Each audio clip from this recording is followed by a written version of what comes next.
Ang lutuin natin ngayon, ang tawag ko dito is Bistek Bato. Ito ang mga outdoor cooking challenges dito sa Amazing Earth.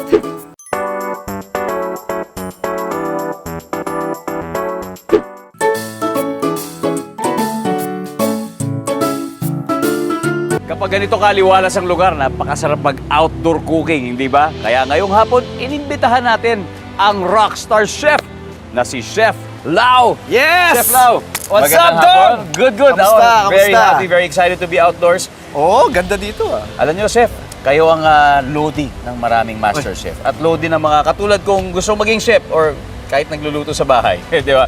At yung skills nyo, yung culinary skills nyo, nakarating na ng Amerika, nakarating na ng Europa, yes. Australia. Pero may challenge kami para sa'yo ngayon. Ano yun? I'm sure baka maliit na bagay lang sa itong challenge na to. Pero, Para kinakabahan ako ah. very interesting. Ang challenge, Chef, ay magluluto tayo gamit ang bato.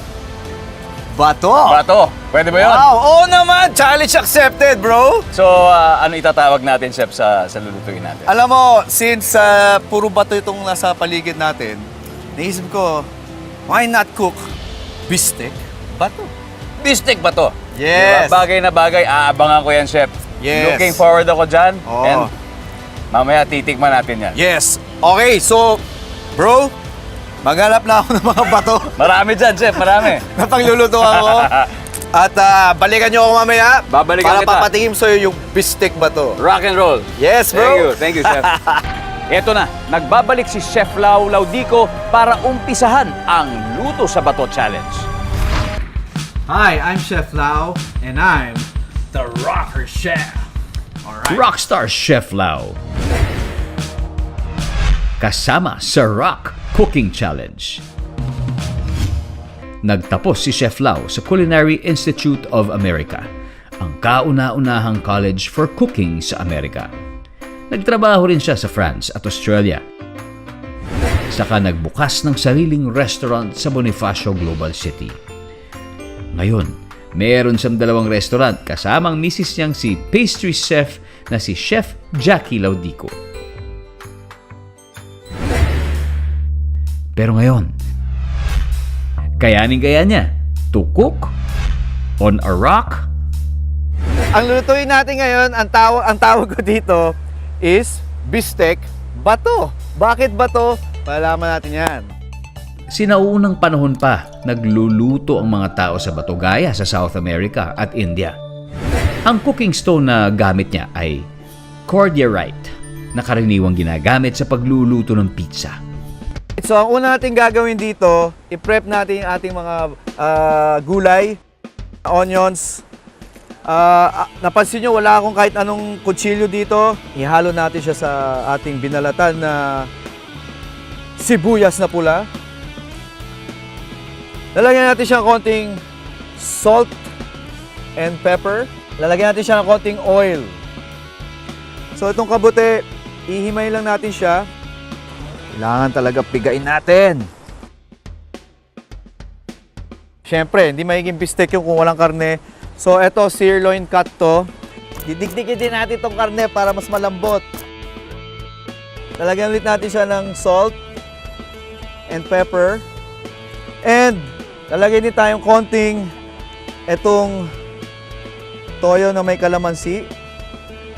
Iko-coat din natin siya ng oil para maging moist yung ating meat, hindi siya magdadry basta-basta. Yes! Okay, so this is ready. Sana mainit na yung ating bato na paglulutuan. Let's do this! Unahin natin yung karne. Kasi gusto natin yung karne natin is nicely seared. Yan. Wow! Next, yung onions naman, nalagay natin, tsaka garlic. Wow!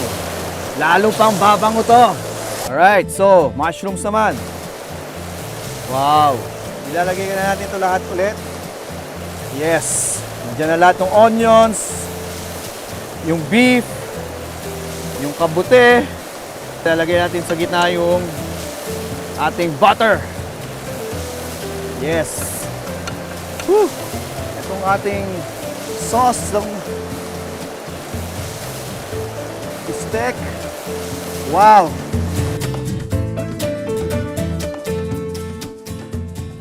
Sana magustuhan ni Dong itong luto natin. Amoy pa lang, feeling ko panalo to. Eto na. Chef, tapos na. Naaamoy ko na yung beef steak, di ba? Yes! Beef steak. Ang Naku, tawag ko talagang dito, bro, is beefsteak bato. Tapos chef, anong apoy ang ginamit natin dito? Panggatong lang. Kahoy. Kahoy Yun. tayo, panggatong. Yun yung medyo challenging. May factor ba talaga, chef, kung saan mo niluluto ang isang ulam? Yes. Pan or bato? Oo. Iba And talaga. may factor din kung ano yung gamit mo na apoy. Kasi yung ginamit natin kayo na panggatong, may wood smoky flavor yan. Yun. So itong beefsteak natin, itong beefsteak bato, may pagka-smoky siya. Bagay na bagay sa beef. Ako, naiintriga na ako kung ano ang Oh, lasa the best to. beef steak pa to na luto Yes. sa bato. Eksakto. Yes, sir. So, dalawang source ng bagong flavor. No? Bukod sa Bato, Ricardo, like yung garlic, everything, it's bato, at saka yung panggatong mismo. panggatong mismo. Pwede Yes. bang rock and roll na tayo? Rock and roll na to. Huwag na natin pahintayin to. Ayan. O, di ba? Chef, paano mo pinalambot to? Bato. Bato rin. Inano ko, binasag ko ng bato yan. Eto, tapos nagdagdag tayo ng mga kabute, ng mga Yun. mushrooms. Saka syempre yung ating onions, garlic, tapos yung sauce niya. And Wow. tsaka kaya nakita mo medyo malinamnam siya na medyo naglagay din ako ng konting mantikilya. Yun. Bilang chef, ilang beses mo ba tinitikman bago mo i-certify na pwede na ilabas ito? Isang beses, Isang at beses. least. Oo. Ito actually hindi ko pala titikman. First time na First natin. time, ha? Okay, First time sige. ko ginawa to. First time namin titikman to sabay. Sana pumasa sa'yo, bro. Nako, mahilig ako sa beef at itsura pa lang, chef. Mukhang rock and roll na talaga. Cheers, Eto man. na, cheers.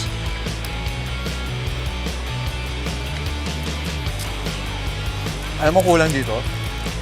Rice. Kailangan ng kanin. Champion. Gusto mo konti? Iba. Yes, please. Chef, gusto ko yung yung smoky flavor eh. Oo, di ba? Di ba? May something eh. Nako, Tsaka bagay na bagay yung mushrooms. grabe. Yung mga nanonood sa atin ngayon, nako, sakto. May bago kayong gagawin. Courtesy of Chef Lau.